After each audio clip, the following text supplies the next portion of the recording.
Hello everyone, I welcome you all at pathfinder platform. Pathfinder platform में आपका स्वागत है। आज मैं आपके साथ एक बहुत इंपॉर्टेंट और इंटरेस्टिंग न्यूज़ शेयर करने वाला हूं। ये न्यूज़ के अंदर इतना पोटेंशियल है कि ये पूरे के पूरे वर्ल्ड ऑर्डर को चेंज कर सकता है। देखिए, ईरान ने डिसाइड करा है कि नेवल अलायंस फॉर्म करेगा गल्फ कंट्रीज के साथ। वो गल्फ कंट्री जो एक समय पे ईरान का कट्टर दुश्मन हुआ करती थी और अमेरिका इस कट्टर दुश्मनी का बहुत फायदा उठाया करता था। उसने अब डिसाइड करा ईरान ने कि वो उन्हीं कंट्रीज के साथ, गल्फ कंट्रीज के साथ अब नेवल अलायंस फॉर्म करेगी, जिससे कि वो एंटायर पर्शियन गल्फ और आप देखेंगे कि वेस्ट एशिया रीजन जो है उसकी सिक्योरिटी बनी रह सके।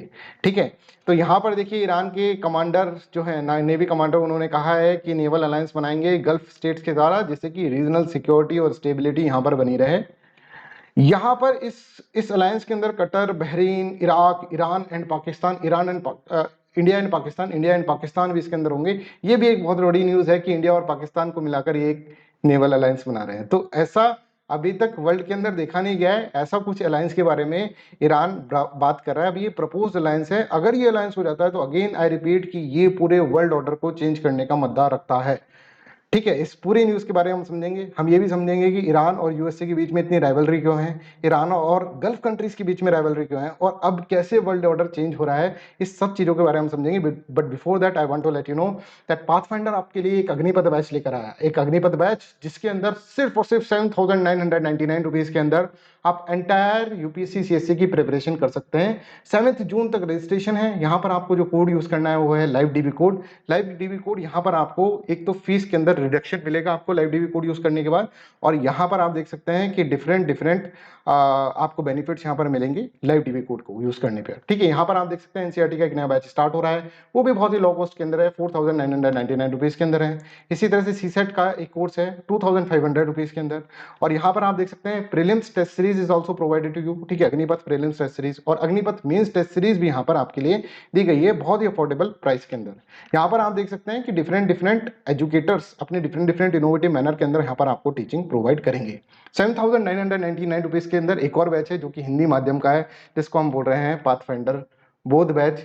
ये भी आपके लिए अवेलेबल है लाइव डीबी कोड के साथ। देखिए, न्यूज़ ये है, कमांडर जो है नेवी के, ठीक है, ईरान की नेवी के, जिनका नाम है शहराम ईरानी ने अभी एक अनाउंसमेंट करा है फ्राइडे को। और मैंने आपको बताया जैसे ये अनाउंसमेंट जो है ना, ये पूरे वर्ल्ड ऑर्डर को उसने हिलाकर रख दिया है, राइट, स्पेशली यूएसए को। तो यहाँ पर देखिए इन्होंने कहा है कि हम एक मिडिल ईस्टर्न नेशंस के साथ जॉइंट नेवल अलायंस फॉर्म करेंगे, जिससे कि इस आसपास के एरिया की जो है वो सिक्योरिटी बनी रह सके, राइट। अब इसके अंदर एक बहुत इंपॉर्टेंट बात, जैसे मैंने आपको बताया, इंडिया और पाकिस्तान भी इसके मेंबर होंगे, जो कि एक बहुत बड़ी बात है। इंडिया और पाकिस्तान को मिलाकर ये एक नेवल अलायंस बना रहा है, और इसके अंदर गल्फ नेशंस भी होंगे और ईरान भी होगा। तो इसके अंदर मायूस कौन होगा? मायूस होगा यूएसए। और यूएसए ने कहा है कि देखिए ईरान रीजनल इनस्टेबिलिटी क्रिएट करता है इस रीजन के अंदर, और ईरान इसके अंदर स्टेबिलिटी की बात कर रहा है। ये बहुत ही आश्चर्य की बात है। इस तरह से उन्होंने इसके अंदर कहा है। और अगर ऐसा अलायंस हो गया तो अमेरिका, जो यूएसए, जो ईरान और सऊदी अरेबिया के बीच में जो राइवलरी है, उसको बहुत ज्यादा यूज करता था, उस पूरे एरिया के ऊपर कंट्रोल बनाकर बैठा था। अमेरिका के मंसूबों पे पानी फिर सकता है। इतना बड़ा एक ये न्यूज है। तो पहले हम ये समझे कि अमेरिका और ईरान के बीच में क्या दिक्कत है, ये हम आपको इसके अंदर समझते हैं। आपको पता है अमेरिका और ईरान एक समय पर बहुत ही अच्छे फ्रेंड हुआ करते थे, बेस्ट फ्रेंड। ठीक है, और ये है 1970s की बात। पर 1970s के अंदर ही एक रिवॉल्यूशन स्टार्ट होता है ईरान के अंदर, जिसको बोला जाता है इस्लामिक रिवॉल्यूशन। देखिए, ईरान इस्लामिक रिवॉल्यूशन से पहले ईरान जो है एक पहलवी डायनेस्टी ईरान पे रूल करती थी, और उसके अंदर एक राजा थे मोहम्मद रजा शाह पहलवी। और मोहम्मद रजा शाह पहलवी को ऐसा माना जाता था कि he is puppet under the hands of what, United states of America. और यहाँ पर ये बहुत सारे रिलीजियस रिफॉर्म इनिशिएट करते हैं, जैसे कि वीमेन एजुकेशन, वेस्टर्न कल्चर को इम्पोज करने की कोशिश करते हैं। और यहाँ के फंडामेंटलिस्ट को, ईरान की फंडामेंटलिस्ट को ये बात पसंद नहीं आती है, और इसलिए इनके खिलाफ, ठीक है, मोहम्मद रजा शाह पहलवी के खिलाफ बहुत ज्यादा प्रोटेस्ट होने लग जाते हैं ईरान के अंदर। आप यहाँ पर देख सकते हैं ईरान के अंदर ये प्रोटेस्ट होते हैं, और इन प्रोटेस्ट को जो लीड करता है वो होता है अयतुल्ला रुहुल्ला खुमनी। ठीक है, ARK।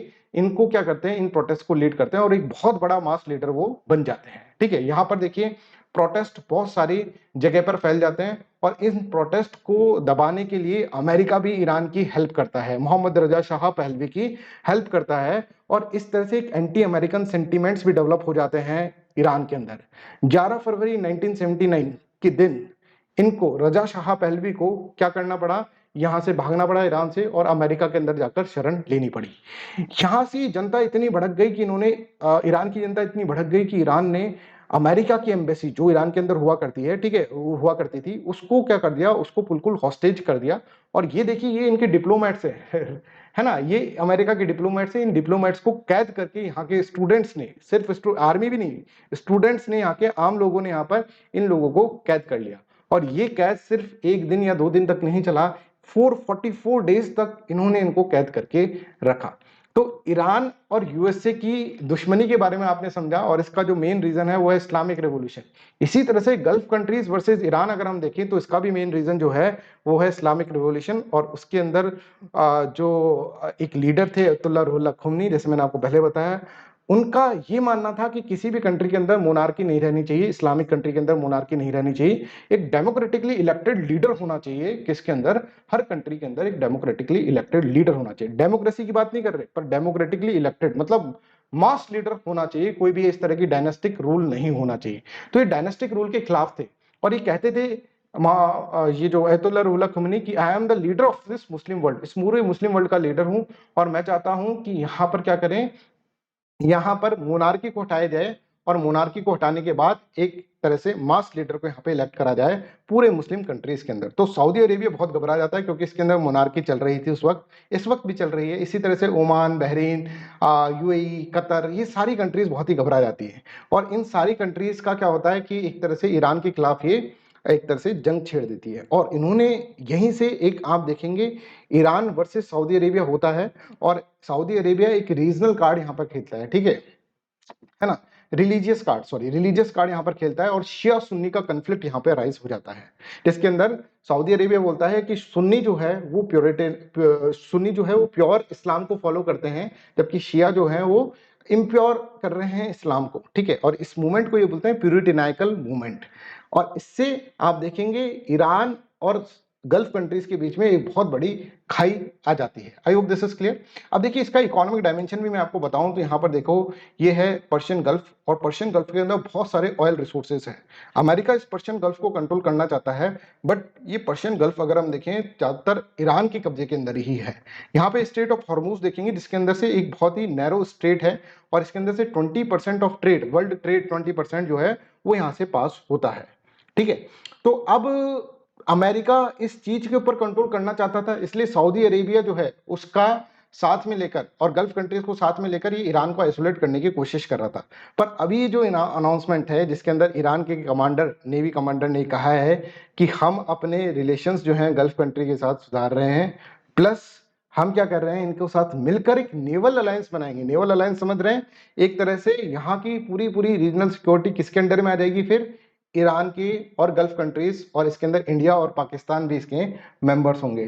तो यहाँ पर यूएसए को एक बहुत बड़ा झटका लगेगा। यूएसए चाह रहा था कि ईरान को आइसोलेट कर दे, इनकी दुश्मनी को बढ़ाते रहें, और इनको कभी दोस्त भी नहीं बनने दिया, गल्फ कंट्रीज और ईरान को दोस्त भी नहीं बनने दिया यूएसए ने, बिकॉज इसमें इसको मजा आ रहा था, ठीक है। दो लोगों की लड़ाई के बीच में यूएसए मजे ले रहा था, ठीक है। बट अब यहाँ पर जब ये जो दोनों कंट्रीज, दोनों रीजन्स आप कहेंगे कि पास में आ रहे हैं, क्लोज आ रहे हैं, तो यहाँ पे अमेरिका को बहुत ज्यादा टेंशन होनी वाजिब है। तो देखिए रिलेशन जो है ईरान और गल्फ कंट्रीज के बीच में सुधरे हैं। और मार्च के अंदर भी देखा गया था कि सऊदी अरेबिया ने, ठीक है ना, सऊदी अरेबिया एक डील कर रहा है किसके साथ, अगर आप देखेंगे ईरान के साथ एंड करी उसने हॉस्टिलिटीज, ठीक है। और उसने इसके अंदर चाइना ने मीडिएशन इसके अंदर दिया गया, ठीक है, चाइना के द्वारा मीडिएशन दिया गया। अब चाइना का एंगल भी बड़ा इंटरेस्टिंग है कि चाइना भी इस रीजन के अंदर क्या करना चाहता है, रीजन के अंदर अपना इन्फ्लुएंस, अपना डोमिनेंस बढ़ाना चाहता है।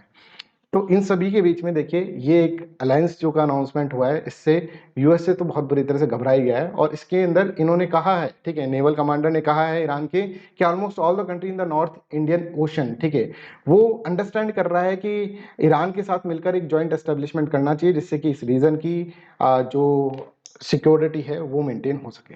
चलिए इन सब के बाद मैं आपसे एक क्वेश्चन पूछना चाहता हूं कि आप जितना भी वर्ल्ड अफेयर्स अभी आप देखते हैं, ठीक है, इंटरनेशनल अफेयर्स आप देखते हैं, इसके अंदर आप ये बताएं उसकी अंडरस्टैंडिंग के हिसाब से कि इजराइल इस न्यूज पे किस तरह से रिएक्ट करेगा।